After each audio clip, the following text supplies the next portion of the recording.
नमस्कार विद्यार्थियों, मैं डॉक्टर रमेश सोनी उत्कर्ष क्लासेस के इस लाइव प्लेटफॉर्म पर, डिजिटल प्लेटफॉर्म पर आप सभी लोगों का स्वागत है।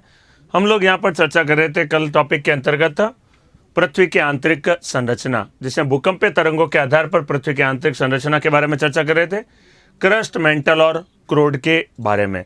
इसी में आगे हम लोग देखते हैं क्रस्ट, मेंटल और क्रोड के संरचना के बारे में। यहां हमने पढ़ा था, देखिए यहां हमने पढ़ा था पृथ्वी की परतों के बारे में, ऊपरी क्रस्ट, निचला क्रस्ट, ऊपरी मेंटल, निचला मेंटल, बाह्य क्रोड, आंतरिक क्रोड। और यहां हमने कुछ शब्द देखे थे, स्थल मंडल, दुर्बलता मंडल और कहलाता है मध्य मंडल के नाम से। स्थल मंडल, दुर्बलता मंडल और मध्य मंडल, ये सारे टॉपिक हमने यहाँ पर चर्चा किए थे। तो देखिएगा, पुनः एक बार जरा जल्दी से आपके सामने रख दे रहा हूं जो पढ़ा था। ऊपरी क्रस्ट और निचला क्रस्ट मिलाकर कहलाता है क्रस्ट के नाम से जाना जाता है। क्रस्ट कहलाता है ऊपरी क्रस्ट और निचला क्रस्ट के नाम से। तो यहाँ पर है ऊपरी क्रस्ट 0 से 35 किलोमीटर, निचला क्रस्ट कहलाता है 35 से 50 किलोमीटर। 0 से 35 और 35 से 50 दोनों ही क्या है, ठोस अवस्था में है। तो इसी में देखते हैं आगे, 0 से 35 और 35 से 50 ठोस अवस्था में है, नाम कहलाता है क्रस्ट परत। तो 0 से 35 और 35 से 50। और वैसे ही देखिए मेंटल परत, ऊपरी मेंटल और निचला मेंटल। ऊपरी मेंटल कहलाता है 50 से 100 किलोमीटर, निचला मेंटल कहलाता है 100 से 2900 किलोमीटर।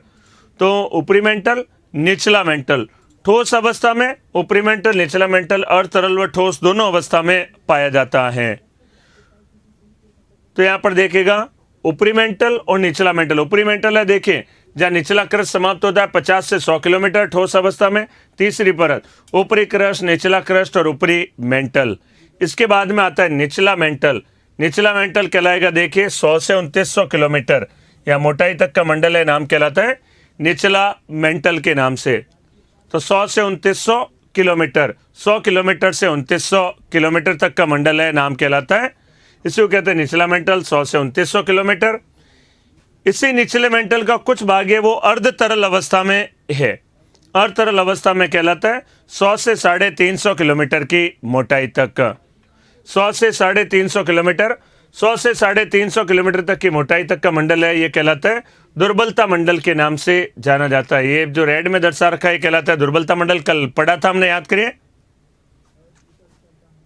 दुर्बलता मंडल। यह अर्ध तरल अवस्था में 100 से 350 किलोमीटर मोटाई तक, गहराई तक पाया जाता है। ये निचले मेंटल का भाग है। ज्वालामुखी क्रिया से निकलने वाले लावा का स्रोत, मैग्मा का स्रोत, यही मंडल कहलाता है, नाम कहलाती है। इसी को नाम देते हैं निचले मेंटल का भाग, ये नाम कहलाता है दुर्बलता मंडल के नाम से जाना जाता है। इसके बाद में जो मंडल है वो कहलाता है बाह्य क्रोड और आंतरिक क्रोड के नाम से। इसी निचले मेंटल का कुछ भाग है वो कहलाता है मध्य मंडल, जो ठोस अवस्था में। तो निचले मेंटल का 350 से 2900 किलोमीटर तक का भाग है, ये कहलाता है ठोस अवस्था में, यही कहलाता है मध्य मंडल के नाम से जाना जाता है। ये कल हम पढ़ चुके हैं, मैं सारा रिवाइज करवा रहा हूं बस आपके सामने। अगला है, देखिए क्रोड। क्रोड दो भागों में बटा है, बाह्य क्रोड और आंतरिक क्रोड के बारे में। बाह्य क्रोड जो बन रखा है, बाह्य क्रोड देखिए 2900 से 5150 किलोमीटर अर्ध तरल। ये लाइनिंग वाले जो दो पार्ट दर्शाए, ये अर्ध तरल अवस्था में। अर्ध तरल का मतलब क्या हुआ, ना तो तरल है, द्रव है, ना ही ठोस है। जैसे सुबह पेस्ट करते हैं, कोलगेट हो, क्लोजअप हो, पतंजलि, जो भी आप करते हैं वो क्या है, वो अर्ध तरल अवस्था में, ना तो ठोस है, ना ही लिक्विड है, अर्ध तरल अवस्था में पाया जाता है। तो ऐसे ही अर्ध तरल अवस्था में यहाँ परत है, उस परत का नाम कहलाता है बाह्य क्रोड 2900 से 5150। और सबसे आंतरिक भाग में जो है वो भाग कहलाता है आंतरिक क्रोड के नाम से जाना जाता है, ठोस अवस्था में पाया जाता है। ठोस अवस्था में। सर इंडियन ज्योग्राफी की न्यू क्लास स्टार्ट हो गई? बिल्कुल हो गई है। 10:15 से 11:15 बजे मेरी क्लास रहती है। 10:15 to 11:15 इंडियन ज्योग्राफी की कल से क्लास प्रारंभ कर दी थी और कल सूचना भी दे दी थी मैंने आपको, याद करिए 10:15 बजे जुड़ जाइएगा। तो ये हमने संरचना यहाँ पर पढ़े थे परतों के बारे में, क्रस्ट, मेंटल और क्रोड के बारे में। यहाँ पर एक इंपॉर्टेंट शब्द था स्थल मंडल, ये व्याख्या सुनिएगा, बहुत इंपॉर्टेंट है। ऊपरी क्रस्ट, निचला क्रस्ट और ऊपरी मेंटल, ऊपर की तीनों परतों को मिलाकर कमांड रूप से व्हाइट के बीच का ऊपरी क्रस्ट, निचला क्रस्ट, ऊपरी मेंटल को मिलाकर सामूहिक रूप से नाम दिया जाता है, कहलाता है स्थल मंडल। यह ठोस अवस्था में इसमें ऊपरी क्रस्ट, निचला क्रस्ट और ऊपरी मेंटल शामिल किया जाता है। ये सारे टॉपिक इसके अंतर्गत शामिल है। यहाँ पर हमने पढ़ा था।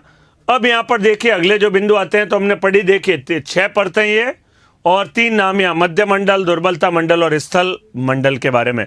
इसमें मोस्ट इंपॉर्टेंट बात यही है, 3 परतों को मिलाकर सामूहिक रूप से नाम दिया है स्थल मंडल, पहली बात। दूसरी बात इंपॉर्टेंट, स्थल मंडल के बिल्कुल नीचे अर्ध तरल अवस्था में मैग्मा पाया जाता है, सेमी लिक्विड अवस्था में। इस क्षेत्र को नाम देते हैं दुर्बलता मंडल कहा जाता है। ये बात सबसे इंपॉर्टेंट है, ये 2 बातें। अब इसी में जरा आगे समझिएगा। जब कभी भी पृथ्वी पर भूकंप आता है तो क्या होती है, यहां से तरंगे प्रवाहित होती है, पृथ्वी की सतह से तरंगे चलती है। तरंगे जब यहां से चलना प्रारंभ होती हैं, तरंगे जब यहां से प्रारंभ होगी तो ऊपरी क्रस्ट में तो एक ही गति से जाएगी, ऊपरी क्रस्ट में एक ही गति से तरंगे जाती है। इसलिए जाती है क्योंकि इन चट्टानों की संरचना क्या है, समान है। ये अलग अलग तरह की संरचनाओं की चट्टान है, इसलिए अलग अलग परतों का निर्माण हुआ है। ये हमें पता कैसे लगा, भूकंपीय तरंगों के आधार पर। सतह से जब भूकंप की तरंगे जाती है अंदर की ओर तो उसकी गति माप सकते हैं हम सीस्मोग्राफ यंत्र के माध्यम से। सतह से यदि ये सतह यहाँ से अंदर की ओर तरंगे जाएगी तो सीस्मोग्राफ यंत्र होता है, सतह पर लगा दें, उससे हम तरंगों की गति को माप सकते हैं। तो एक ही तरह की चट्टान होगी।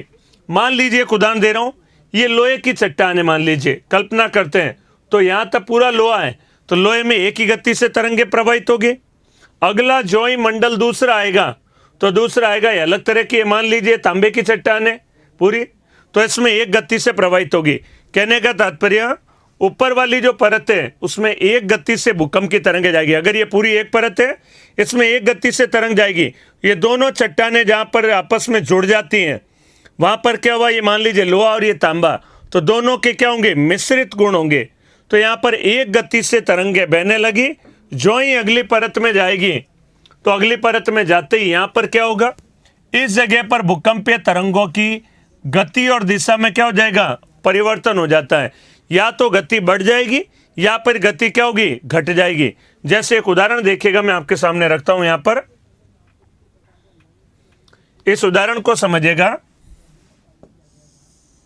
अगर ये तार है, मान लीजिए ये लोहे का तार है,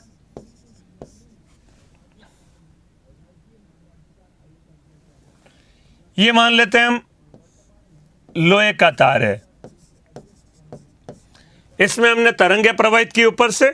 यहां से जो ही हमने तरंगे प्रवाहित करना प्रारंभ करते हैं तो यहां पर एक ही गति से जाएगी, यहां पर एक गति से लगातार बहती रहेगी। लेकिन इसके आगे एक तार जोड़ रखा है, वो तार कहलाता है तांबे का तार है, तांबे का तार है। अलग तरह की धातु आ गई, यहाँ पर लोहे का तार और यहाँ पर तांबे का तार। यहाँ पर पूरी एक ही गति से तरंगे जाएगी, गति में परिवर्तन नहीं होगा क्योंकि एक समान धातु है। यहाँ पर एक तरह की चट्टान है या एक, लेकिन जो ही इस जगह पर पहुंचेगी, यहाँ पर क्या हो रहा है, तांबे के भी गुण है और लोहे के भी गुण है, दोनों जगह मिश्रित गुण पाए जा रहे हैं।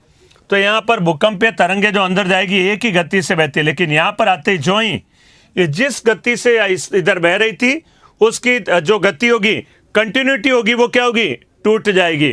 तो यहाँ पर कंटिन्यूटी क्या होगी, टूटेगी। तो इस क्षेत्र का नाम पड़ जाएगा डिसकंटिन्यूटी जोन। ऐसे क्षेत्र को नाम देंगे असंबद्धता क्षेत्र। ये कहलाता है असंबद्धता क्षेत्र, डिसकंटिन्यूटी जोन। यहाँ पर कंटिन्यूटी क्या हुई है, टूट गई। तो कंटिन्यूटी टूटेगी तो नाम क्या पड़ जाएगा, डिसकंटिन्यूटी जोन के नाम से जाना जाता है। तो ऊपरी परत या लोहे में एक समान गति से गए भाई, और यहाँ पर एक ऐसा संक्रमण क्षेत्र आया जो दोनों का क्या है, कॉमन है, लोहे तांबे दोनों के गुण है। यहाँ पर इस तरंग की कंटिन्यूटी क्या हुई, टूटी। अलग तरह यहाँ कंटिन्यूटी टूट गई और अब अलग गति से बहेगी आगे। हो सकता है यहाँ तो यहाँ पर गति बढ़ जाए और यहाँ पर क्या हो, गति घट जाए, निर्भर करेगा धातु के ऊपर। अगर यहाँ पर गति क्या होगी, घट या बढ़ जाएगी, या फिर से एक गति से बहेगी।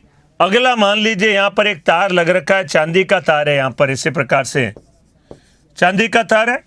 तो यहाँ पर देखिए एक गति से कंटिन्यूटी टूटी, फिर अलग गति से बहेगी, फिर कंटिन्यू एक गति होगी इस प्रकार की, इसमें अलग, और यहाँ पर आते फिर कंटिन्यूटी क्या होगी, टूटेगी। या फिर एक असंबद्धता क्षेत्र का निर्माण हो जाएगा। असंबद्धता कहते हैं, इंग्लिश में बड़ा अच्छा शब्द है डिसकंटिन्यूटी जोन। यहाँ पर कंटिन्यूटी एक समान, यहाँ पर कंटिन्यूटी टूटी, या फिर कंटिन्यू एक गति से, या फिर कंटिन्यूटी टूटी क्योंकि अलग तरह का धातु आकर जुड़ गया है, फिर अलग से अलग यहाँ गति से बहेगी, फिर यहाँ पर आते ही कंटिन्यूटी टूटेगी, फिर अलग तरीके से। तो अलग अलग धातुओं में अलग अलग तरह की गति होगी। हो सकता है यहाँ से गति बढ़ जाए, धातु पर निर्भर करेगी। हो सकता है यहाँ गति इधर भी बढ़ जाए या घट जाए, वो धातु विश्लेषण पर निर्भर करती है। सेम बात यहाँ पर पृथ्वी पर भी। जब भूकंप की तरंग आते हैं, भूकंप आता है, अंदर तरंगे चलती है पृथ्वी की सतह के अंदर, इस परत में एक गति से जाएगी और यहाँ पर आते आते कंटिन्यूटी क्या होगी, टूट जाएगी इस जगह पर, और यहाँ फिर से एक गति जाएगी, या फिर से कंटिन्यूटी क्या होगी, टूटेगी, या फिर से कंटिन्यूटी टूटेगी, यहाँ इस परत पर फिर, और इधर फिर कंटिन्यूटी टूटेगी। अलग अलग जहाँ पर परतें मिल रही है वहाँ पर कंटिन्यूटी में क्या होगा, परिवर्तन आएगा। कंटिन्यूटी टूटेगी अर्थात गति जिस गति से जा रही है उसमें परिवर्तन होगा, तो उसको कहेंगे डिसकंटिन्यूटी जोन। तो देखिए यहाँ पर जैसा मैंने बताया था, दो अगर परतें हैं, दो अगर धातु है तो बीच में कंटिन्यूटी जोन कितना बना, एक, पहला दूसरा तीसरा। तीन अगर धातुओं की हैं तो डिसकंटिन्यूटी जोन कितने बनेंगे, दो बनेंगे। तो यहां पर देखें ऊपरी क्रस्ट और निचला क्रस्ट के मध्य में यहां पर एक डिसकंटिन्यूटी जोन का निर्माण होगा। तो इसके मैं नाम लिख रहा हूं आपके सामने, देखें यहां पर इस जगह पर एक डिसकंटिन्यूटी जोन का निर्माण होगा दो परतों के बीच में। तो देखिए तीन परतें, दो परतें होगी तो डिसकंटिन्यूटी जोन एक बनेगा, तीन परतें होगी तो बीच में दो बनेगा, चार होगी तो तीन डिसकंटिन्यूटी जोन बनेंगे। परतें कितनी यहाँ पर, छह परतें हैं, डिसकंटिन्यूटी जोन कितने बनेंगे, पांच डिसकंटिन्यूटी जोन बनेंगे। और इनकी पहचान की गई थी, निम्न विद्वानों ने पहचान की, ऊपरी क्रस्ट और निचला क्रस्ट के मध्य में असंबद्धता क्षेत्र डिसकंटिन्यूटी जोन को कहा जाता है कोनार्ड असंबद्धता क्षेत्र, कोनार्ड डिसकंटिन्यूटी जोन, कोनार्ड असंबद्धता क्षेत्र, या इंग्लिश में कहें कोनार्ड डिसकंटिन्यूटी जोन कहा जाता है दो परतों के बीच में। यह सेम बिल्कुल यहां पर भी, इसे कहेंगे मोह असंबद्धता क्षेत्र, मोह असंबद्धता क्षेत्र। प्रत्येक परत के बीच में ऐसा डिसकंटिन्यूटी जोन बनेगा, वो असंबद्धता क्षेत्र के नाम से जाना जाता है। भूकंप की तरंगें बिल्कुल कोर तक जाती है, पृथ्वी के आंतरिक भाग तक। अगर मान लीजिए आज पृथ्वी की सतह पर कोई भूकंप आया है, बिल्कुल अंदर तक तरंग जाती है, बिल्कुल पृथ्वी के मध्यवर्ती भाग तक, मध्यवर्ती तो छोड़िए यहां तक आ जाती है, बिल्कुल विपरीत तक। जब कभी भूकंप आता है, भूकंप की तरंगें एक छोर से दूसरे छोर तक प्रवेश करती है। और यहां पर जो डिसकंटिन्यूटी जोन बनेगा, ये डिसकंटिन्यूटी जोन कहलाएगा रैपेटी असंबद्धता क्षेत्र। ये नाम इसलिए, ये विद्वानों के नाम है, जिन विद्वानों ने डिसकंटिन्यूटी जोन की खोज की है उनके नाम के आधार पर यहां पर असंबद्धता क्षेत्रों का नाम पड़ा है विभिन्न परतों के मध्य में। रैपेटी असंबद्धता क्षेत्र। सवाल कैसे बनेंगे देखिए, अभी मैं आपके सामने रखता हूं इसके। रैपेटी असंबद्धता क्षेत्र, तो देखिए ऊपरी मेंटल और निचला मेंटल के मध्य में, और यहां पर अब बनेगा ये जो क्षेत्र है, ये दर्शाया, ये कहलाता है गुटेनबर्ग असंबद्धता क्षेत्र, गुटेनबर्ग डिसकंटिन्यूटी जोन के नाम से, गुटेनबर्ग असंबद्धता क्षेत्र, डिसकंटिन्यूटी जोन।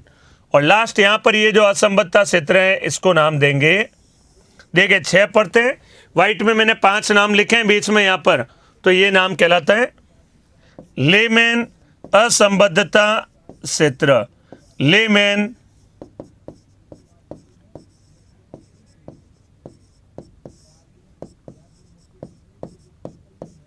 असंबद्धता क्षेत्र। ये छह परतों के बीच में, छह परतों के बीच में 5 असंबद्धता क्षेत्रों का निर्माण हो जाता है।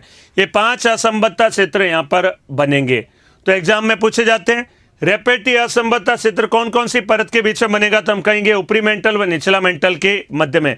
देखिए याद करना बिल्कुल सरल है, कई बार कहेंगे कंफ्यूज हो जाए कौन सा ऊपर नीचे, तो मेरे भी मन में जो ट्रिक चल रही है वही बता रहा हूं। तो जरा सुनिएगा इन परतों के बीच में असंबद्धता क्षेत्रों के नाम। तो ये बताइए मेरे शरीर का कौन सा पार्ट हुआ? कमर हुआ, और कमर के ऊपर क्या है? गला। पीछे कमर और कमर के बाद में क्या है? गला यहाँ पर। बस बिल्कुल सेम है, ये याद है तो क्लियर हो जाएगा। कमर, कोनार्ड, मोह और रेपेटी। कमर हो गया क, म और र। कोनार्ड, मोह, रेपेटी, असंबद्ध क्षेत्र। कमर के बाद क्या आएगा? गला। गला होगा तो कहलाएगा गुटेनबर्ग और लेमैन असंबद्ध क्षेत्र। कोनार्ड, मोह, रेपेटी, गुटेनबर्ग और लेमैन असंबद्ध क्षेत्र। 5 असंबद्ध क्षेत्रों का निर्माण यहां पर होगा विभिन्न परतों के मध्य में। तो ये कहलाता है 5 असंबद्ध क्षेत्र बनेंगे। कोनार्ड, मोह, रेपेटी, गुटेनबर्ग, लेमैन, 6 परतों के नाम लिखे और कमर और गला के रूप में सेट कर दे। कमर और फिर आ गया गला, तो कहलाएगा कोनार्ड, मोह, रेपेटी, गुटेनबर्ग और लेमैन। ये 5 असंबद्ध क्षेत्रों का निर्माण होगा। ठीक है, तो ये सवाल पूछे जाते हैं। जैसे अब क्वेश्चन बनता है एग्जाम में, बताइए रेपेटी असंबद्ध क्षेत्र किन किन के मध्य पाया जाता है? तो हमारा आंसर क्या होगा? ऊपरी मेंटल व निचला मेंटल के मध्य में असंबद्ध क्षेत्र होता है, वो कहलाता है रेपेटी असंबद्ध क्षेत्र। कितने किलोमीटर गहराई पर पाया जाता है? तो देखिए 100 पर ये समाप्त हो रहा है, 100 पर ये चालू हो रहा है। अगर मैं कहता हूं ये 100 पर समाप्त हो रहा है यहाँ और 100 पर चालू हो रहा है, तो बीच में है दोनों के, तो 100 किलोमीटर की गहराई पर होगा, नाम कहलाएगा रेपेटी असंबद्ध क्षेत्र। अगर पूछे मोह असंबद्ध क्षेत्र, तो हम कहेंगे निचला क्रस्ट ऊपरी मेंटल के मध्य में कितने किलोमीटर गहराई पर? ये 50 में समाप्त हो रहा है, 50 में प्रारंभ हो रहा है, 50 किलोमीटर की गहराई पर होता है। ये कहलाता है कोनार्ड, मोह, रेपेटी, गुटेनबर्ग व लेमैन असंबद्ध क्षेत्र के नाम से जाना जाता है। ये नोट कर लीजिए 5 नाम यहाँ पर। तभी मैं देखिए कल परतों के बीच में कुछ स्पेस रखा था, वो इसीलिए इनके नाम रखने के लिए 14 परतों के नाम बता चुका हूं। यहाँ पर देखें 6 तो ब्लैक में लिखिए परत, ऊपरी क्रस्ट, निचला क्रस्ट, ऊपरी मेंटल, निचला मेंटल, बाह्य क्रोड, आंतरिक क्रोड, और 5 ये असंबद्ध क्षेत्र 11, एक मध्य मंडल 12, 13वां स्थल मंडल और 14वां दुर्बलता मंडल। 14 परतें आपके सामने बता दी है। याद हुआ या नहीं? बढ़िया समझ में आया नहीं? बताइए, याद हो गया होगा? तो ये सारी परतें यहां पर इंपॉर्टेंट है, 6 परतें और 5 असंबद्ध क्षेत्रों के नाम। अब कुलदीप जी आपके सवाल का जवाब दूंगा। बहुत ज्यादा कमेंट कर दिए आपने, ऐसा है एक बार आपको अच्छे से आज कान खोल के समझा देता हूं। कुलदीप जी ध्यान से सुनना, कुलदीप चौहान जी आप जो कमेंट कर रहे हो आज अच्छे सुनना एक बार। आप ऐसा है सर कितना टाइम और लगेगा इस सब्जेक्ट में, नहीं पढ़ना है तो कल से क्लास अटेंड मत करना, ठीक है? टाइम खूब लूंगा मैं, तबीयत से, आराम से और बढ़िया से समझाऊंगा। तो बाकी वाले कमेंट करके बताओ समझ में आया है नहीं, बताइए, ठीक है? एक बार सुन ली आपकी बात, बार बार कमेंट कर रहे हैं, समझ में नहीं आएगा आपको। हाँ एक बार जरा कमेंट करके बताएं जल्दी से, समझ में आया है नहीं, बताइए बढ़िया से। कुलदीप जी आप शायद मेरे धैर्य का एग्जाम ले रहे थे, लेकिन मैं बीच में बिल्कुल भी आपके कमेंट पे देख जरूर रहा था, लेकिन बोला नहीं मैं। तो ऐसा निवेदन है आपसे मेरा, जब टॉपिक कंप्लीट हो जाए उसके बाद में आप प्रश्न पूछिए और जरूरी रिलेटेड प्रश्न पूछिए, फालतू प्रश्न नहीं पूछे। अपना समय व्यर्थ करेंगे आप यदि फालतू प्रश्न करेंगे, तो रिलेटेड प्रश्न पूछें, अच्छा प्रश्न पूछें। सर कितना टाइम लगेगा, कब हो जाएगा, ऐसे सवालों के जवाब मैं बिल्कुल नहीं दूंगा। बिल्कुल समझ में आ रहा है? रट गया है? कईयों जवाब दे रहे हैं जी सर समझ में आया है, अच्छी बात है, बहुत बढ़िया। आपके यही कमेंट मुझे कॉन्फिडेंस देंगे। तो जरा नोट कर लीजिए जल्दी से असंबद्ध क्षेत्रों के नाम।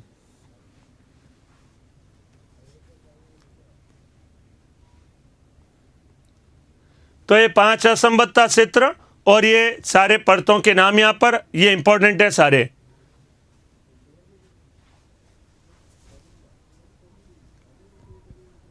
और एक बात और है, कई जने बीच में ये भी कमेंट करते हैं सर उनकी क्लास हुई, उनकी आज नहीं हुई। देखिए मुझे उससे कोई मतलब नहीं है किनकी हुई और किनकी नहीं हुई, ठीक है? वो आपकी क्लास किसी सर की नहीं हुई तो मैं क्या कर सकता हूं, बताइए? मेरा काम है मेरा सब्जेक्ट पढ़ाना और बढ़िया से पढ़ाना, वो मैं आपको जरूर समझाऊंगा। तो कृपा करके ऐसे कमेंट बीच में नहीं करें, रिलेटेड क्वेश्चन, रिलेटेड टॉपिक से रिलेटेड प्रश्न किया करें।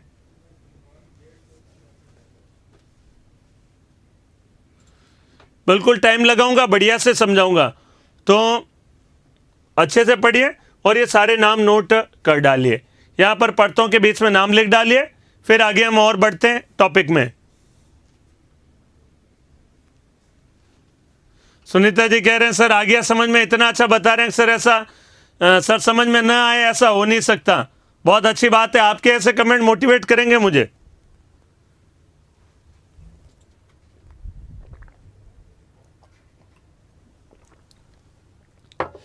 हाँ, जैसे कार्तिकेय जी आपका सवाल अच्छा है, क्या मेटल अलग होते हैं? देखिए अंदर जो धातु होते हैं वो अलग अलग तरह के पाए जाते हैं, अलग अलग तरह की चट्टानें, और अलग अलग तरह की जहां पर चट्टानें होगी वह तरंगे भी अलग अलग गति से जाएगी। जो ही अगली तरह की चट्टान में जाएगी गति और दिशा परिवर्तन हो जाएगी, गति या तो घट जाएगी या गति बढ़ जाएगी। तो ये सारे असंबद्धता क्षेत्रों के नाम है। बस याद रखने का तरीका सिंपल सा बताया था, कमर और गला। कमर मतलब कोनार्ड, मोह, रेपेटी, गुटेनबर्ग और लेमैन। ये सिस्टम से लिखिए, अपना आप आंसर आ जाएंगे।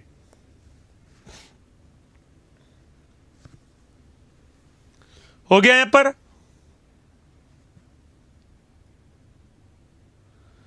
क्लियर हो गया होगा? कोनार्ड, मोह, रेपेटी, गुटेनबर्ग और लेमैन।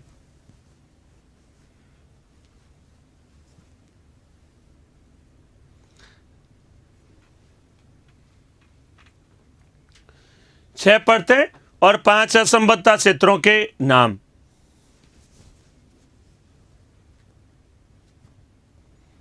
अब तो मेरे ख्याल से कोई समस्या होनी नहीं चाहिए समय लगने की, क्योंकि अब तो आपको वर्ल्ड ज्योग्राफी का कोर्स अलग चल रहा है 9 से 10 बजे और इंडियन ज्योग्राफी का 10:15 से 11:15 बजे।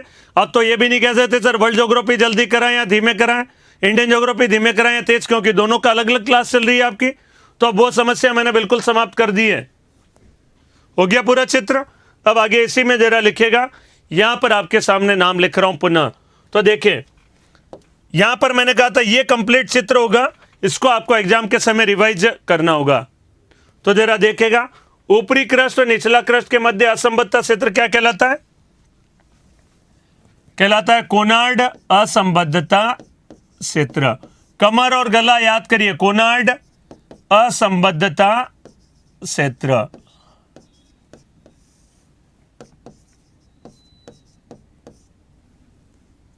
यहां पर कहलाता है मोहो। कमर में देखिए आ जाएगा मोहो असंबद्धता क्षेत्र।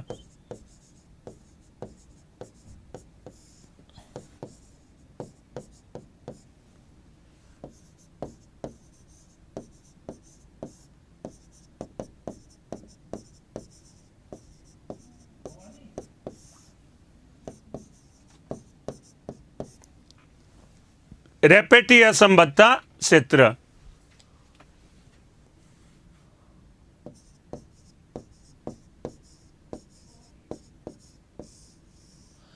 गुटेनबर्ग असंबद्धता क्षेत्र।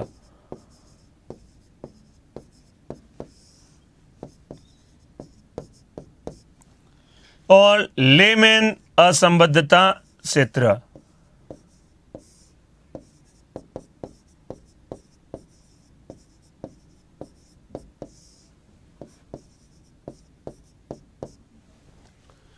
कोनार्ड, मोह, रेपेटी, गुटेनबर्ग और लेमैन। कमर गला हो गया कोनार्ड, मोह, रेपेटी, गुटेनबर्ग और लेमैन। ये चित्र आपको पृथ्वी की आंतरिक संरचना में, ये चित्र याद रखिए। इस टॉपिक से एग्जाम में प्रश्न बनते हैं कि मोह असंबद्धता क्षेत्र कहां पाया जाएगा, तो हमारा आंसर होगा निचला क्रस्ट और ऊपरी मेंटल के मध्य में। कितने किलोमीटर गहराई पर? 50 किलोमीटर की गहराई पर आता है गुटेनबर्ग असंबद्धता क्षेत्र। तो हमारा आंसर होगा मेंटल, निचला मेंटल और बाह्य क्रोड के मध्य कितने किलोमीटर गहराई पर? 2900 किलोमीटर की गहराई पर। इसको आप अच्छे से बढ़िया से सेटल कर लें। 6 परतों के बीच में नाम लिख डालो, ये सारा सेटल हो जाएगा। ठीक है,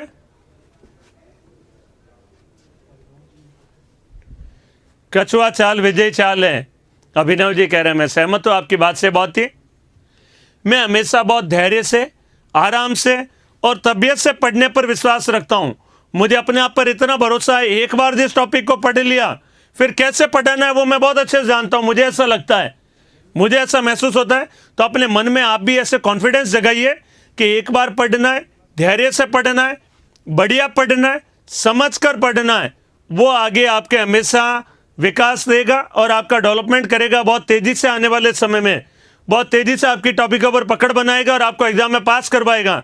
सबसे इंपॉर्टेंट बात होती है धीरे धीरे पढ़ना, आराम से समझकर जल्दबाजी में 10 बार पढ़ें और धीरे धीरे एक बार पढ़ लें। जो एक बार पढ़ लेगा धीरे और आराम से, वो हमेशा विजय रहेगा, ये मेरा पक्का अनुभव है। सर 5 ही डिसकंटिन्यूटी जोन है, ये 5 ही इंपॉर्टेंट है, बाकी और भी बहुत सारे डिसकंटिन्यूटी जोन है पृथ्वी में, लेकिन ये 5 आप याद कर लेंगे तो काफी रहेंगे। ये एग्जाम में पूछे जाते हैं और यही महत्वपूर्ण वाले नाम हैं। सर 2-2 घंटे टाइम कर दो दोनों क्लासों का, अच्छा लगता है आपसे पढ़ के, बहुत बढ़िया, आपके धन्यवाद इस बात का।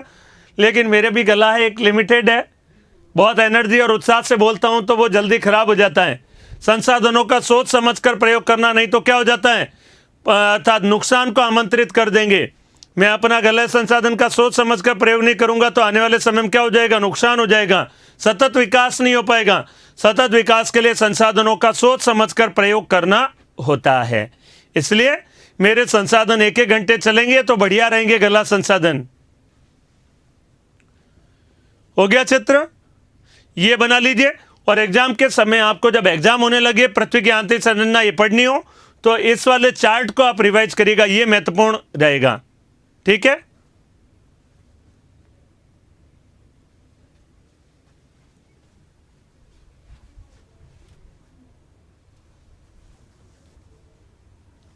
हाँ, लिथोस्फीयर में 2 संबद्ध असंबद्ध क्षेत्र पाए जाते हैं, बिल्कुल सही कहा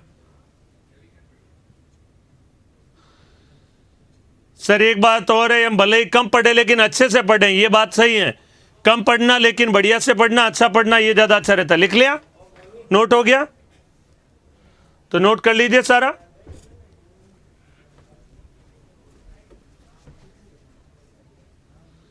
हाँ, गला भी एक संसाधन है, मनुष्य एक संसाधन है।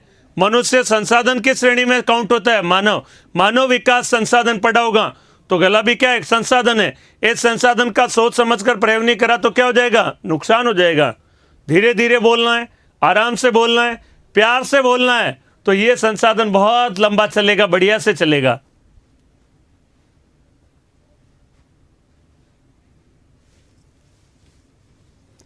सर पहले सब ये रट रहे थे, अब समझ में आ गया ना, हो गया। यहां पर कमेंट करके बता दो मुझे जल्दी से, हो गया हो तो मैं आगे बढ़ूं, अगला टॉपिक इसको लिखवा दूं बढ़िया से।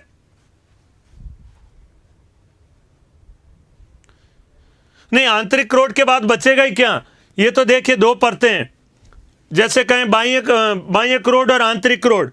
अब बाह्य क्रोड और आंतरिक क्रोड के, आंतरिक क्रोड में तो पृथ्वी बिल्कुल समाप्त हो गई, अंदर तक यहां तक की है, तो फिर इसके यहां तक लास्ट यही बचेगी परत, लास्ट परत होगी तो बीच में लेमैन असंबद्ध क्षेत्र हो जाएगा।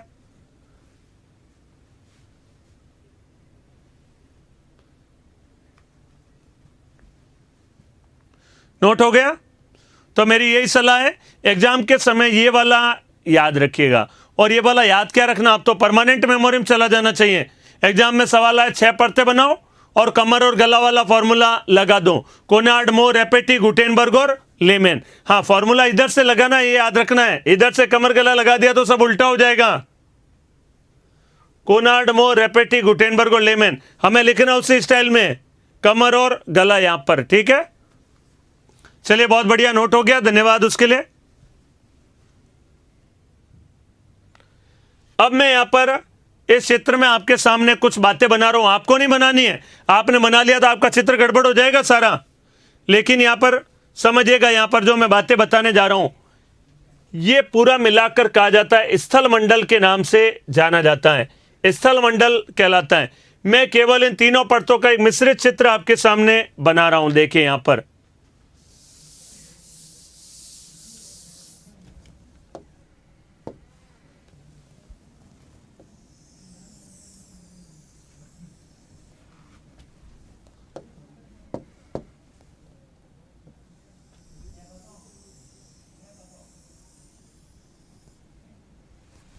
यहां पर एक चित्र देखेगा, कोनार्ड, मोर, रेपेटी, गुटेनबर्ग, लेमैन। सर याद हो गया, बहुत अच्छी बात है, बढ़िया समझा, जरूर याद होगा आपको।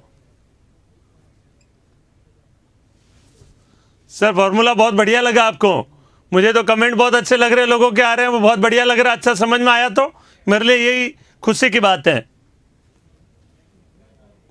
तो देखिए यहां पर मैं इन तीनों परतों को मिलाकर एक ही चीज दर्शा रहा हूं और इसका नाम क्या है, स्थल मंडल। तीनों परतों का मिलाकर नाम क्या है? स्थल मंडल है यहाँ पर, तो ये कहलाता है स्थल मंडल कहलाता है। आरएस में डायग्राम बनाकर आए क्या? नहीं, आरएस प्री में तो नहीं बनाना होगा, मेंस में सवाल आ जाएगा तो बनाना होगा जरूर। मेंस में क्वेश्चन नॉर्मली इसका आता नहीं है, प्री में जरूर सवाल पूछते हैं, तो मेंस में आएगा तो बना डालिएगा, बहुत अच्छी बात है। और नहीं तो प्री में आएगा तो ऐसे आप लिख डालिएगा रफ वर्क में, और मध्य में पढ़ते लिख ले और आंसर दे दीजिएगा। देखिए ये जो तीनों परतें हैं इसको मिलाकर मैं नाम क्या देता हूं? स्थल मंडल कहलाता है। तो मैं यहां पर इन तीनों परतों को मिलाकर कमांड रूप से क्या कह रहा हूं? स्थल मंडल कहा जाता है। और ये जो स्थल मंडल है ये ऐसे 7 परतों के अंदर क्या है? टूटा हुआ है। पृथ्वी है, पृथ्वी का जो स्थल मंडल ऐसे 7 हिस्सों में टूट रखा है। ये ऊपर से हमें एक दिखाई दे रहा है लेकिन ऐसा है नहीं, ये 7 ऐसी परतों के अंतर्गत क्या है? टूटा हुआ है। 1 2 3 4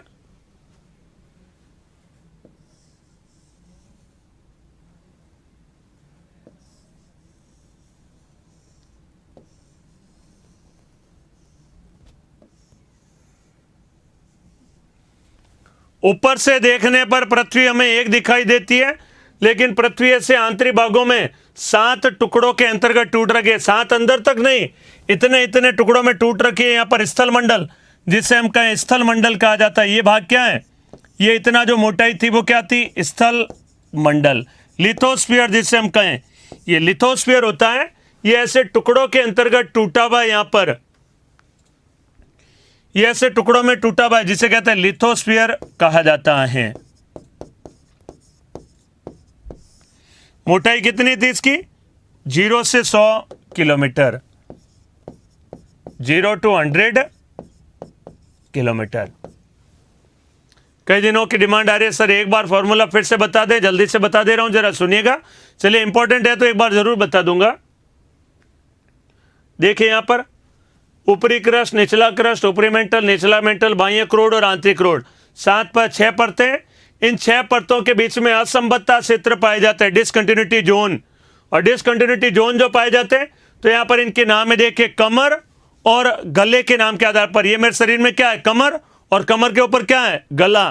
तो बस ऐसे ही नाम है। इनके मध्य असंबद्धता क्षेत्र कमर, कमर, कोनार्ड मोर रेपेटी असंबद्धता क्षेत्र, और गला, गले में आ जाएगा गुटेनबर्ग, और लेमैन असंबद्धता क्षेत्र। कोनार्ड मोर रेपेटी गुटेनबर्ग और लेमैन असंबद्धता क्षेत्र, ये सारे इंपॉर्टेंट है। सर भारत के भूगोल के भौतिक प्रदेश करवा दोगे क्या? सब इंस्पेक्टर के एग्जाम तक कंफर्म बता दो ना सर गुरुजी। देखिए मैं ऐसा प्रॉमिस कभी नहीं देता हूं, लेकिन मेरा प्रयास पूरा रहेगा, ठीक है? मेरा प्रयास पूरा रहेगा।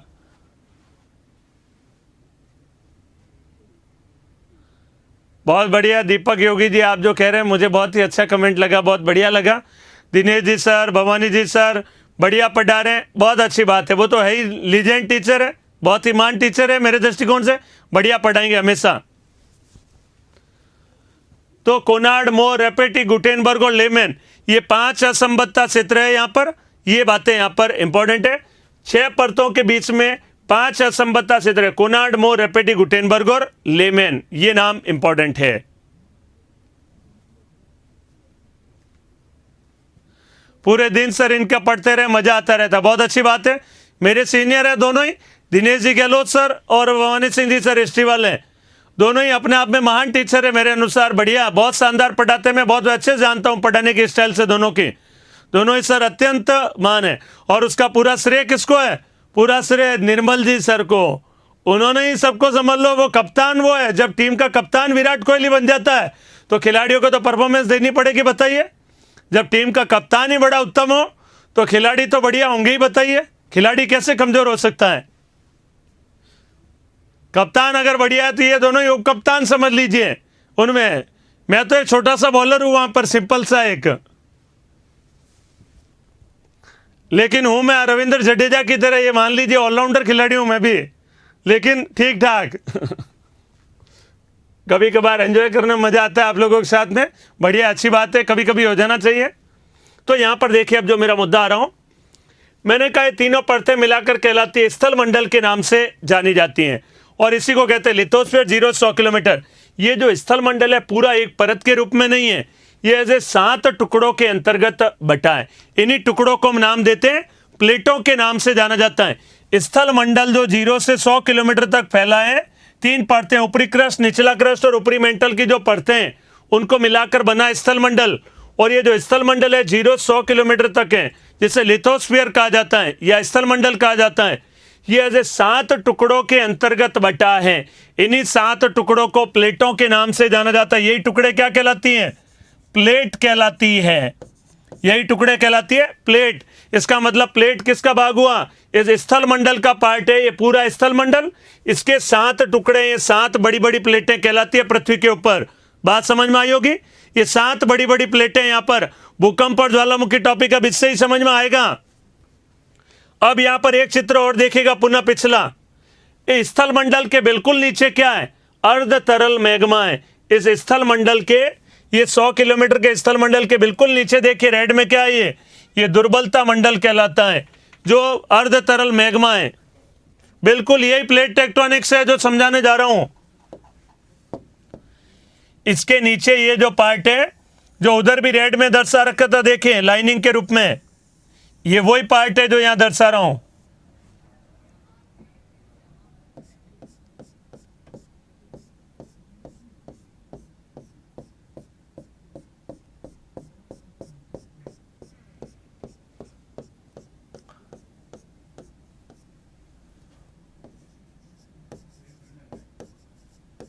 दुर्बलता मंडल स्थल मंडल के बिल्कुल नीचे क्या है? दुर्बलता मंडल कहलाता है। स्थल मंडल के बिल्कुल नीचे कहलाता है दुर्बलता मंडल। इसका मतलब दुर्बलता मंडल क्या है? अर्ध तरल मैग्मा, पिघला हुआ मैग्मा है। पिघला हुआ मैग्मा मतलब चट्टानों का पिघला हुआ रूप है, वही कहलाता है दुर्बलता मंडल कहलाता है।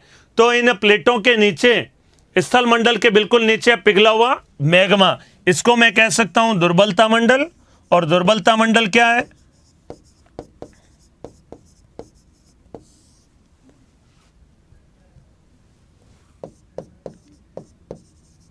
पिघला हुआ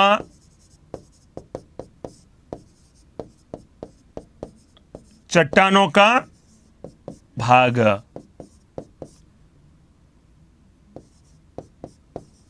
या कहें मैग्मा। चट्टानों का पिघला हुआ जो भाग है या मैग्मा कहें, यही वो कहलाता है प्लेट टेक्टोनिक सिद्धांत। आगे चर्चा करूंगा, यहां समझ से जाएगा। धीरे धीरे टॉपिक पे बढ़ रहे हैं। देखें, नीचे है लिक्विड पार्ट, अर्धतरल मैग्मा, और ऊपर है ठोस प्लेटें। प्लेट क्या है? कठोर या ठोस भाग कहलाता है। कठोर या ठोस भाग है। तो ऊपर है ठोस और नीचे है अर्धतरल मैग्मा। तो अर्धतरल मैग्मा होगा तो क्या होगा? इसके नीचे ऊपर ठोस परतें और नीचे अर्धतरल मैग्मा होगा। तो ऐसा लगेगा जैसे पानी का जहाज पानी के ऊपर तैर रहा है। पानी का जहाज होता है ठोस और नीचे जो लिक्विड होता है वो क्या कहलाता है? जल की तरह। वो हो गया यहां पर, ये कहलाता है मैग्मा के नाम से जाना जाता है। ज्वालामुखी क्रिया में निकलने वाला जो मैग्मा होता है वो इसी का पार्ट कहलाता है।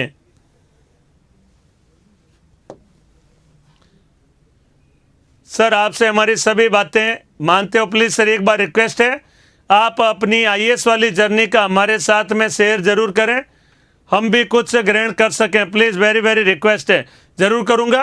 भावना जी कह रहे हैं आपकी भावनाओं का ध्यान में रखूंगा और थोड़ा समय लेकर जरूर बताऊंगा। मैं कभी, मेरा जिस दिन मन होगा, मूड होगा, उस दिन बताऊंगा।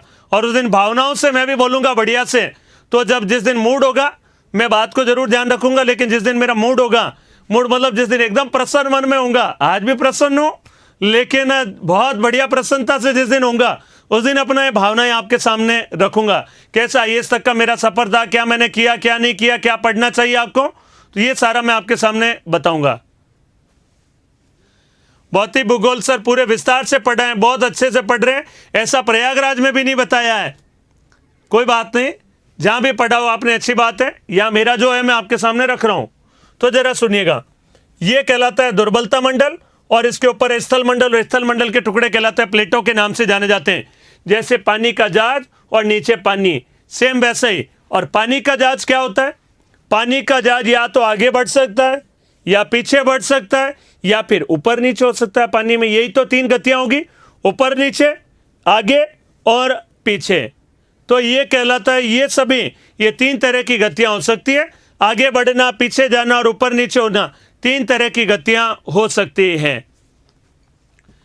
तो यहां पर 3 तरह की गतियां होती है। बिल्कुल यहां पर प्लेट टेक्टोनिक सिद्धांत में आगे बताने जाऊंगा, उस समय जरा ध्यान दें। ये कहलाती है प्लेटें और ये कहलाता है दुर्बलता मंडल। 3 तरह की इन प्लेटों में गतियां हो सकती हैं। या तो ये प्लेट आगे बढ़ जाए दोनों, और या फिर क्या हो, ये इधर से दोनों आगे बढ़ रही है मान लीजिए, और या फिर क्या हो, ये ऊपर जाए और ये नीचे हो जाए। 3 तरह की गतियां हो सकती है प्लेटों की। सेमी सॉलिड भाग बीच में कैसे पाया जाता है, ये फिर एक अलग थ्योरी है अपने आप में। कैसे पाया जाता है तो उसकी भी बहुत सारी थ्योरियां हैं। अंदर जाते हैं, तापमान बढ़ता चला जाता है। चट्टान इस तरह की है, जल्दी से क्या होती है, पिघल जाती है। तो चट्टानें अंदर जाकर कई बार क्या होती हैं, पिघल जाती हैं। तापमान अंदर बहुत ज्यादा है, तापमान ज्यादा है तो ये चट्टानें क्या होती हैं, पिघल जाती है। देखिए थाली पर हम जब, थाली क्या क्या तवा होता है, सब्जी बनाने का तवा, जो रोटी होती है, उस पर आप बटर रख दीजिए, बटर जल्दी से पिघल जाएगा। 10 सेकंड 12 सेकंड गर्म होगा तवा, आप उसके ऊपर रखेंगे तो 10 सेकंड में पिघल जाएगा। क्या रोटी रखेंगे रोटी पिघल जाएगी? नहीं। कुछ चीजें ऐसी होती हैं जिनको पिघलने में क्या लगता है, टाइम लगता है। यहां पर इस तरह की चट्टानें पाई जाती हैं जो तापमान पाकर जल्दी से क्या होती हैं, पिघल जाती हैं, और पिघलती है और अर्ध तरल अवस्था में पाया जाता है। आप अगला मन में यही प्रश्न उठ रहा होगा, तो फिर सारी पिघल जाती है अंदर से? सारी नहीं। जैसे मेरा तवे वाला उदाहरण सुनिए, अगर ये तवा 10 सेकंड बटर रखा, बटर जो जल्दी से पिघल जाएगा, लेकिन 10 सेकंड रोटी रहेगी वो नहीं पिघलेगी, क्योंकि रोटी की संरचना अलग है और बटर की संरचना अलग है। बटर 10 सेकंड में पिघल जाएगा, रोटी नहीं पिघलेगी 10 सेकंड में। तो अलग अलग चीज़ों पर अलग अलग निर्भर करता है। यहाँ की ये जो चट्टानें हैं वो जल्दी से क्या होती है, पिघल जाती है। अंदर गहराई में तापमान बढ़ने के कारण, दबाव बढ़ने के कारण पिघल जाती है। बाकी अंदर वाली चट्टानें उतनी नहीं पिघल पाती हैं। इस कारण से यहां पर ये अर्ध तरल अवस्था में या ठोस अवस्था में, देखिए प्लेट टेक्टोनिक्स बहुत सिंपल तरीके से बताऊंगा।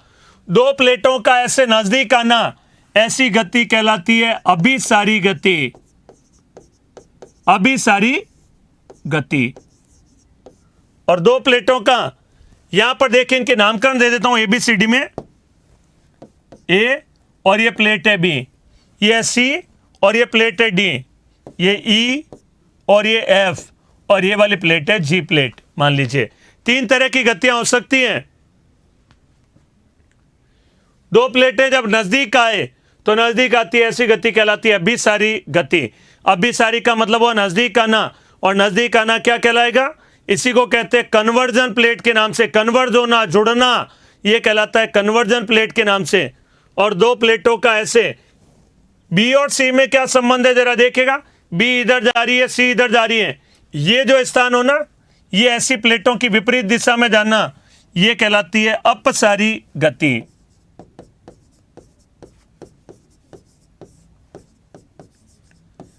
जब 2 प्लेटें एक दूसरे के विपरीत दिशा में जाती हैं तो उसे कहते हैं अपसारी गति कहा जाता है। विपरीत दिशा में जाना कहलाता है अपसारी, नजदीक आना कहलाता है अभिसारी। इंग्लिश में नाम बहुत अच्छे हैं। नजदीक आना होता है तो क्या होता है, जुड़ जाते हैं, कन्वर्जन। और जब शादी के बाद अलग हो जाते हैं तो क्या हो जाए, तो डाइवर्जन, डाइवोर्स हो जाता है, वो डाइवर्जन कहलाता है।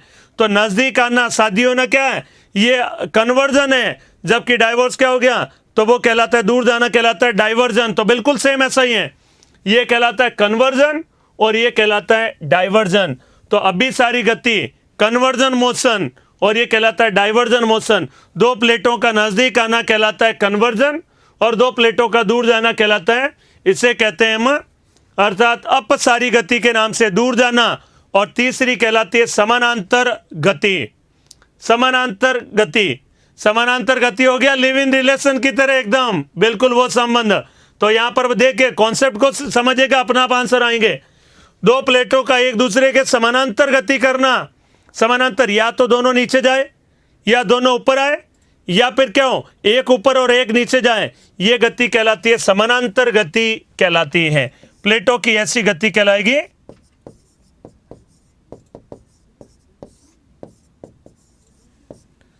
समानांतर गति कहलाती है। तो 3 तरह की प्लेटों में गतियां हुई। 2 प्लेटों का नजदीक आना अभिसारी प्लेटों का दूर जाना ये कहलाता है अपसारी गति, और दो प्लेटों में क्या है, नजदीक आना, ये अर्थात एक दूसरे के ऊपर नीचे जाना, समानांतर गति। तो ऐसी गति कहलाती है समानांतर गति के नाम से जानी जाती है। गुरुदेव का एग्जाम्पल तो A1 है, सुनने वाले भी A1 है, चिंता मत करिए, बहुत बढ़िया सुन रहे हैं, अच्छा लग रहा है, बढ़िया बात है, बातें समझ में आई होगी। ये सारी यहाँ पर कहलाता है प्लेट और प्लेटों से संबंधित थोड़ी सी बातें। अभी प्लेट टेक्टोनिक सिद्धांत बहुत बाकी है, चर्चा करूंगा, यहां तक समझ के इसको छोड़ रहा हूं। क्यों? अभी प्लेट टेक्टोनिक समझा दिया तो पृथ्वी की आंतरिक संरचना बाकी रह जाएगी। तो वापस लौट कर आता हूं आंतरिक संरचना पर। कुछ बातें समझ में आई होगी। प्लेट टेक्टोनिक्स का बेस आपके सामने बना दिया। यही देखे, मैग्मा जब बाहर निकलेगा, यहां से बाहर आएगा तो क्या बढ़ जाएगा, ज्वालामुखी। इस किनारे वाले भागों पर जब बाहर निकलेगा मैग्मा तो यही कहलाएगा ज्वालामुखी। तो ज्वालामुखी क्रिया में निकलने वाले लावा का स्रोत क्या होता है, दुर्बलता मंडल कहलाता है। यहीं से मैग्मा बाहर आता है और यहीं से बाहर आता है तो कहलाता है ज्वालामुखी क्रिया का निर्माण होता है। सर ये बनाना है, बना लो तो बहुत अच्छी बात है। प्लेट टेक्टोनिक्स का बेस थोड़ा क्लियर रहेगा, बना लीजिए चित्र ये।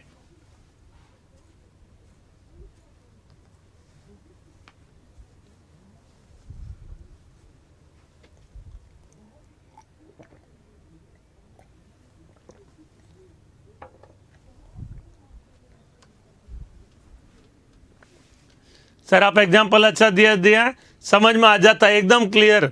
प्रैक्टिकल होकर पढ़िए, अपना बातें समझ में आएगी, कठिन बातें सरल हो जाएगी।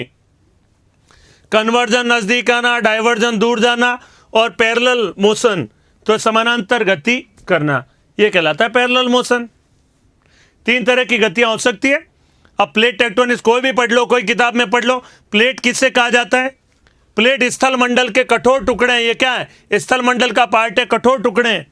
प्लेट स्थल मंडल के कठोर टुकड़े जो चारों ओर से गतिमान सीमाओं से बंधे हैं, गति भी कर रहे हैं, इधर उधर चारों ओर गति कर रहे हैं, लेकिन एक लिमिट में बंधे हुए, सीमाओं में बंधे हुए, इस सीमा से बाहर नहीं जा सकते। प्लेट स्थल मंडल के कठोर टुकड़े हैं जो चारों ओर से गतिमान सीमाओं से बंधे हैं, प्लेटों के नाम से जाने जाते हैं। और प्लेटों की मोटाई कितनी होती है, जितनी स्थल मंडल की मोटाई, तो प्लेटों की मोटाई कितनी होगी, 100 किलोमीटर तक होती है। हाँ, ये टॉपिक मैंने पर्वतों के समय बढ़िया से समझाया था, याद करिए, सही कह रहे हैं। तो बस यहां तक लाकर मैं आपके सामने इस टॉपिक को छोड़ रहा हूं। जब अंदर से लावा निकलेगा तो पर्वत, मैग्मा बाहर आएगा, लावा कहलाएगा, पर्वत इत्यादि बनेंगे। तो प्लेटों के किनारे वाले भागों पर पर्वतों का निर्माण होता है। ये मैंने आगे प्लेट टेक्टोनिक्स में चर्चा कर दी थी। जी प्लेट में कौन सी गति होगी, ये तो जी बता सकता है, या तो इसके नजदीक आ जाए, या हो सकता है ये इसके नजदीक आ जाए, या ये भी ऊपर नीचे गति कर ले, कोई भी तरह की गति हो सकती है इसमें।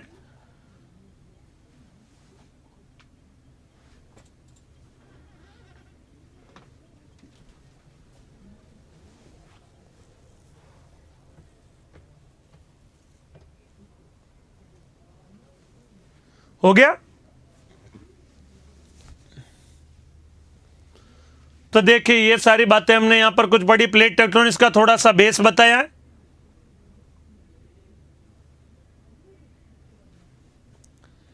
सर इसके लिए कोई पढ़ना पड़ेगा क्या, पढ़ने की जरूरत नहीं, मैं पढ़ा रहा हूं, आपको पढ़ने की जरूरत ही नहीं। बाकी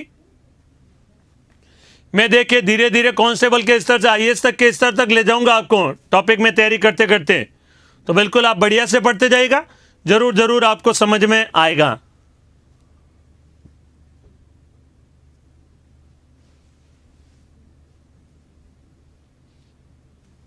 हो गया, ये चित्र बना लीजिए जल्दी से। फिर हमारा पिछला जो टॉपिक था उसके साथ में बना लीजिए भी। फिर हमारा पिछला जो टॉपिक है सारा उसका वर्णन यहां पर लिख डालते हैं।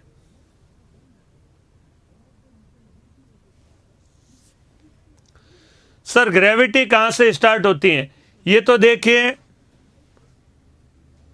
ग्रेविटी स्टार्ट कहां से होती है तो साइंस वाले टीचर बताएंगे, उनका काम है।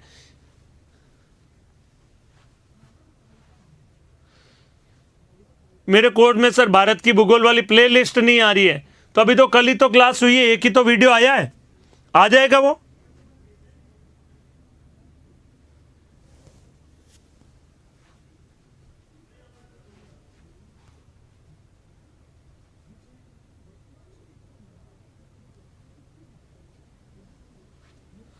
पर्वतों में कहा था आगे अच्छे से बताएंगे, तो बस ये आंतरिक संरचना कंप्लीट होते ही आगे अच्छे से बता दूंगा, अगला ही टॉपिक मेरा ये ले लूंगा, ठीक है। जरूर कहा था, बिल्कुल सही कह रहे हो, आपकी बात मानूंगा मैं, बिल्कुल सर का पर्वतों में कहा था आगे अच्छे से बताएंगे, तो आगे देखिए अच्छे से बताऊंगा। इस टॉपिक के बाद में प्लेट टेक्टोनिक्स ही मैं आपके सामने ले लूंगा, इसी टॉपिक का आगे विस्तार कर दूंगा, प्लेट टेक्टोनिक्स पूरा समझा दूंगा मैं, ठीक है। अब तो थोड़ा ही बचा है समझने के लिए, इसमें ये भी कंप्लीट मैं आपको करवा दूंगा। मेरा अगला ही टॉपिक ये ले लूंगा, ज्यादा समय नहीं लगेगा एक ही क्लास में, बल्कि पूरा हो जाएगा ये टॉपिक। प्लेट टेक्टोनिक्स क्या है, तो प्लेट टेक्टोनिक्स का बेस तो बना दिया मैंने आपके सामने, बहुत सारी बातें।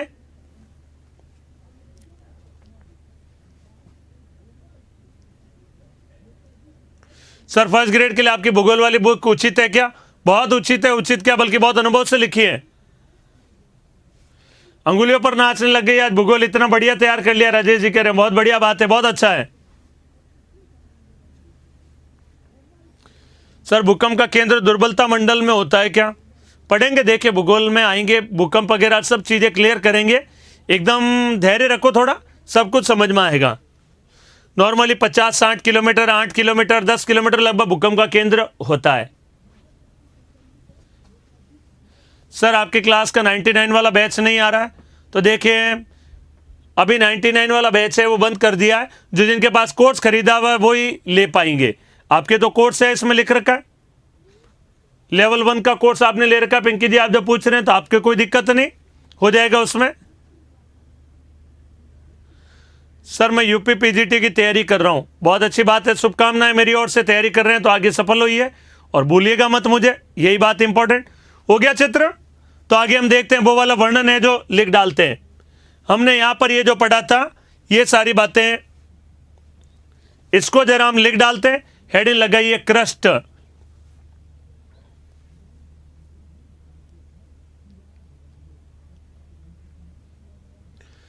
ये हमने जो यहां पर पढ़ा था, अब इसका वर्णन आगे लिख देते हैं। सर आगे बढ़ जाइए, लिख लिया, बहुत धन्यवाद, जरूर बढ़ते हैं। देखिए अब आगे लिख डालते हैं, सही कहा आपने, क्रस्ट।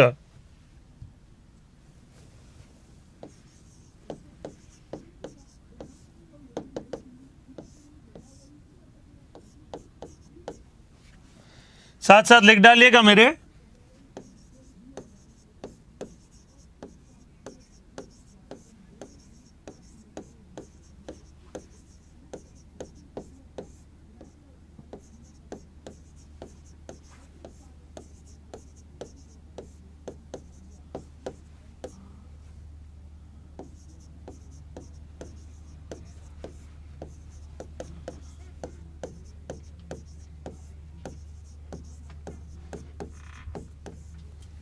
यह पृथ्वी की सबसे ऊपरी परत है, इसकी औसत मोटाई 0 से 50 यूं तो लिखवाई, लेकिन एवरेज कहते हैं 33 किलोमीटर। अब आऊंगा, अब 33 अगर वहां लिखवा देता तो फिर विभाजन कैसे कर पाता, इसलिए क्रस्ट की औसत मोटाई कहीं पर ज्यादा तो कहीं पर कम, एवरेज मोटाई कितनी कहलाती है? 33 किलोमीटर, इसकी औसत मोटाई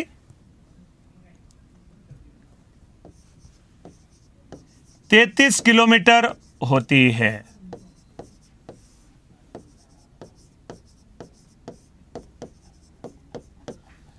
औसत मोटाई 33 किलोमीटर होती है।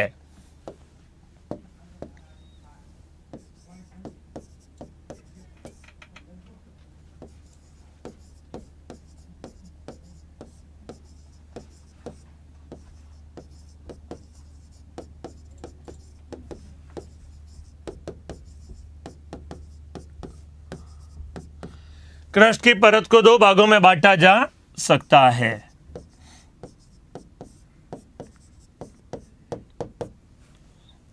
पहला ऊपरी क्रस्ट,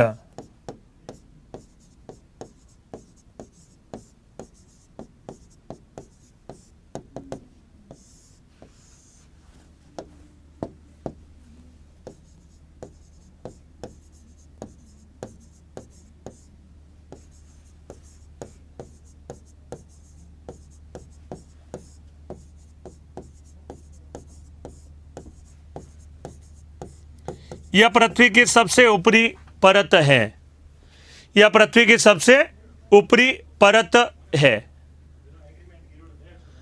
आपसे पढ़ने के बाद लगता है ज्योग्राफी कोचिंग सेंटर स्टार्ट कर दूं, नहीं ऐसा काम मत करना, कोचिंग सेंटर चलाना इतना सरल काम नहीं है। मैं आपको मेरा अनुभव कह दूं, जो देखता हूं मैं आसपास में, निर्मल जी जो चलाते हैं, लगता है बड़ा मुश्किल भरा कार्य होता है, बहुत ही कठिन कार्य है।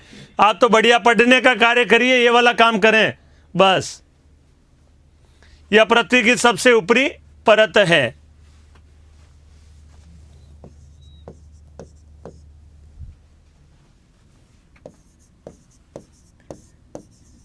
इस परत की मोटाई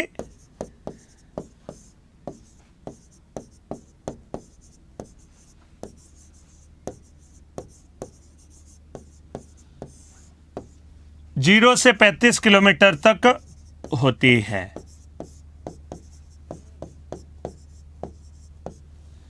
यह परत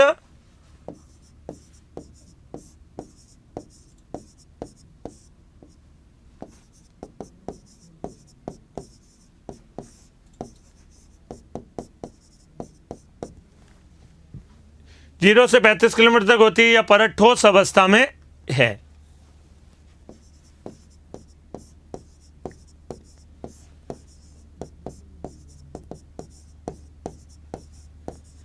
इस परत का औसत घनत्व 2.7 ग्राम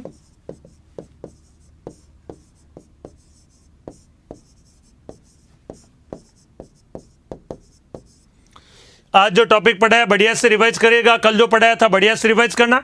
कल में टॉपिक पूरा भी हो जाएगा, वांडर ग्राफ्ट वाला जो अगला चार्ट में था, और अगले जो टॉपिक दे रखे थे, कल टॉपिक पूरा भी हो जाएगा और उसके क्वेश्चन भी हम लोग आगे देखेंगे। और उसके बाद परसों हम लोग टॉपिक करेंगे प्लेट विवर्तनिकी सिद्धांत। प्लेट विवर्तनिकी सिद्धांत को मैं थोड़ा और डिटेल से बताऊंगा और चर्चा आपके सामने कर दूंगा। तो कल इसके जरा सवाल कराऊंगा। कल आप बढ़िया से पढ़ के आना, फिर क्वेश्चन के आंसर भी देने हैं। प्रति घन सेंटीमीटर होती है।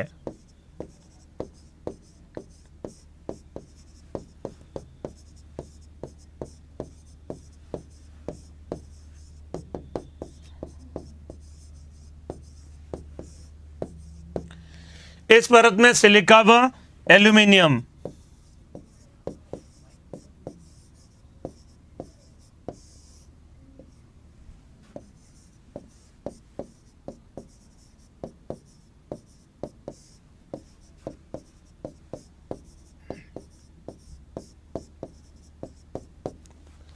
सिलिका व एल्यूमिनियम की प्रधानता पाई जाती है।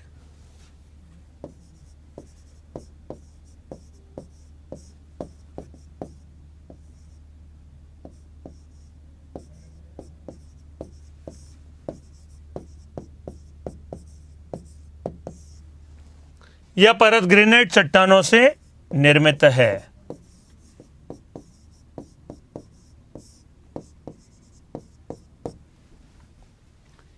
यह परत है वो ग्रेनाइट चट्टानों से निर्मित है। नाम कहलाती है। यह पृथ्वी की सबसे ऊपरी परत है। मोटाई 0 से 35 किलोमीटर। यह परत ठोस अवस्था में पाई जाती है। इस परत का औसत घनत्व 2.7 ग्राम प्रति घन सेंटीमीटर है। इस परत में सिलिका व एल्यूमिनियम की प्रधानता पाई जाती है। यह परत ग्रेनाइट चट्टानों से निर्मित है।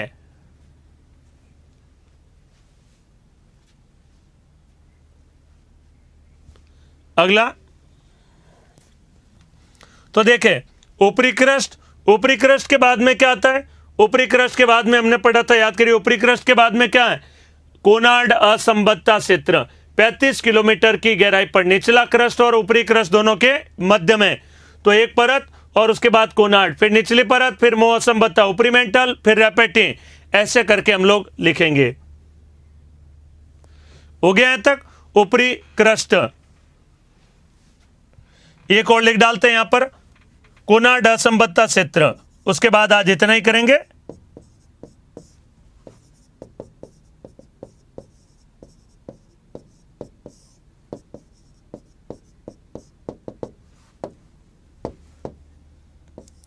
यह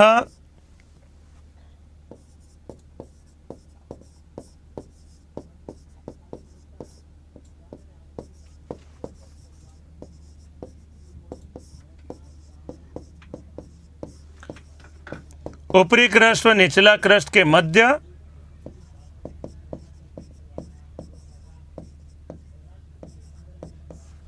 असंबद्धता, इंग्लिश वाले कह सकते हैं डिसकंटिन्यूटी जोन।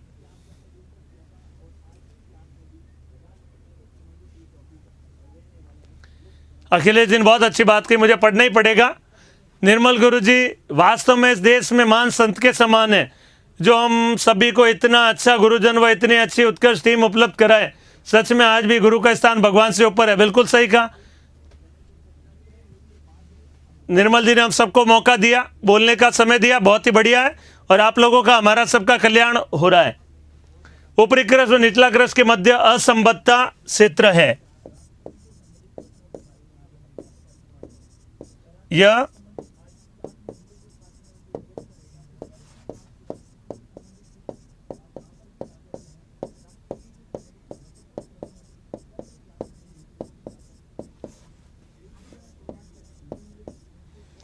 पैंतीस किलोमीटर की गहराई पर पाया जाता है।